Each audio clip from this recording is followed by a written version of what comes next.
Miguel, meu amigo, para ele todos vivem. Mas aonde você aprendeu isso? Simples, estudando a lição. Olá, galera, estamos de volta aí o vídeo de segunda-feira agora, hein? É isso Tem aí. como título O Tempo de Deus e o Nosso. Então, o Luan está aqui comigo, ele vai ler para nós aí Lucas 20, verso 28 ao 36. Ó, já que esse verso é muito grande, vamos resumir aqui, tá? Porque senão a gente vai ficar aqui mais de 10 minutos no vídeo. Então, resumindo a história, o Miguel e meus amigos aqui, conforme eu disse para vocês, os saduceus então vão questionar a Cristo sobre a ressurreição, né?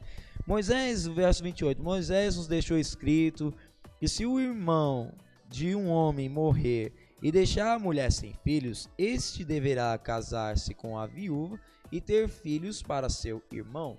Aí o que acontece? Dali em diante, do versículo 29 em diante, eles vão fazer uma historinha, inventar uma historinha, falando que os 7 irmãos morreram e a mulher também morreu.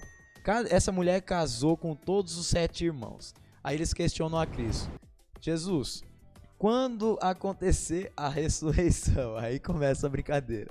Quando ter a ressurreição, estiverem lá no céu, essa mulher vai ser mulher de quem? De qual dos 7 irmãos? Já que ela casou com vários, né? Então, os saduceus, eles praticamente brincaram, né, com Jesus, inventaram essa história aqui para pegar ele no pulo.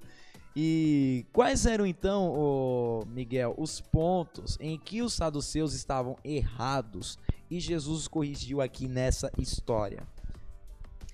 Então, Luan, é que é interessante que até nessa época já existia fake news, né? Então eles fizeram aqui uma historinha, né, fictícia para tentar pegar Jesus. Mas a gente pode entender que a pergunta, quais eram os pontos, né, que os saduceus estavam errados, eles estavam completamente errados, né? Primeiro, a gente tem que olhar por um ângulo assim, ó. Nós, seres humanos, vemos de um ângulo, Deus vê por outro, né? Então, o que é interessante é o seguinte, eles vêm com essa pergunta para Jesus, mas já com segundas intenções também, Sim. Né? Então, essa parte que você acabou de ler de Lucas 20, 28 e 36, é uma expressão exatamente dada por Moisés, né? Mostrando que era cultural essa questão, né? Sim. Se o marido falecesse, o irmão casaria com a viúva. E era uma ordem lá no Pentateuco, certo? Dentro. Mas você percebe que eles trazem para Jesus algo em que eles criam, né? Por exemplo, aí, passou por vários maridos, qual será o marido agora verdadeiro na ressurreição? Duas coisas importantes a gente precisa entender aqui. Primeiro, eles já estavam errados na questão em relação ao céu. Qual é essa questão? Essa questão em relação ao céu, que Jesus responde aqui na lata para ele, né? Literalmente. Ou seja, né? No céu não se casa, não se dá em casamento. Os filhos desta era casam-se e não dão em casamento. Em casamento. Então, ele já começou ali passar para eles. Segundo, a crença que eles tinham de ressurreição, porque os saduceus também mencionam aqui ressurreição, na ressurreição, quem vai ser o esposo dela. Então, Sim. Essa crença que eles tinham na ressurreição também estava errada, né?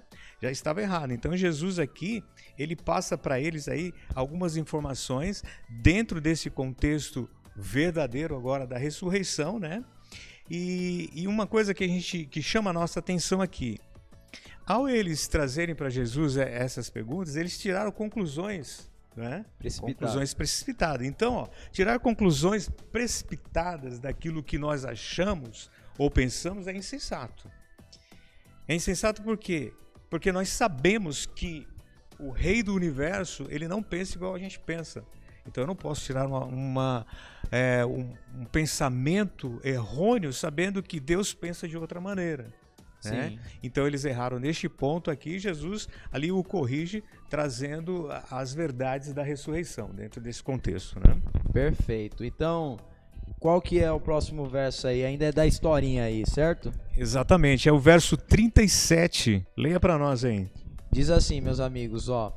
E que os mortos ressuscitam, já Moisés mostrou ao relato da sarça, quando o Senhor ele chama Deus de Abraão, Deus de Isaac, Deus de Jacó.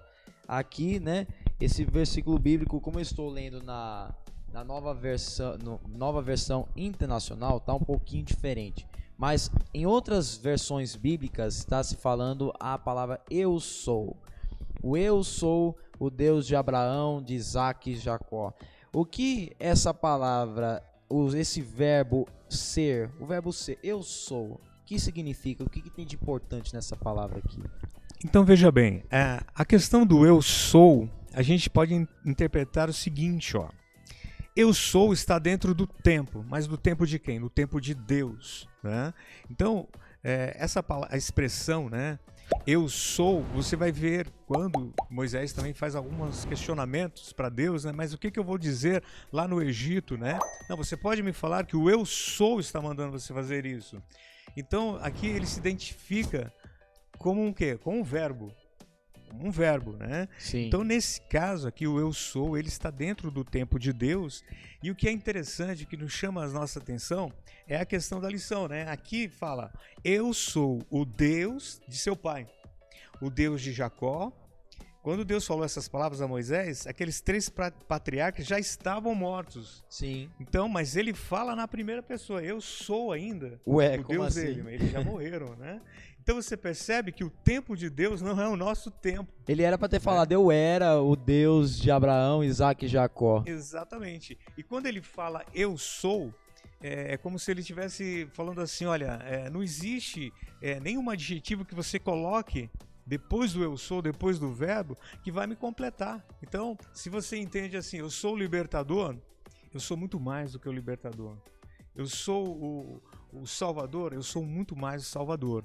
Então, esse eu sou, ele se encaixa perfeitamente no presente de Deus.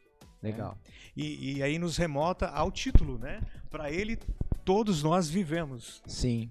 Então percebe a dinâmica de Deus que é diferente da nossa? Realmente, iremos destrinchar ainda esse assunto legal aí, o eu sou, que para ele todos vivem. Então, tamo junto, galera. Boa segunda-feira para todos aí. Fique com Deus e até amanhã.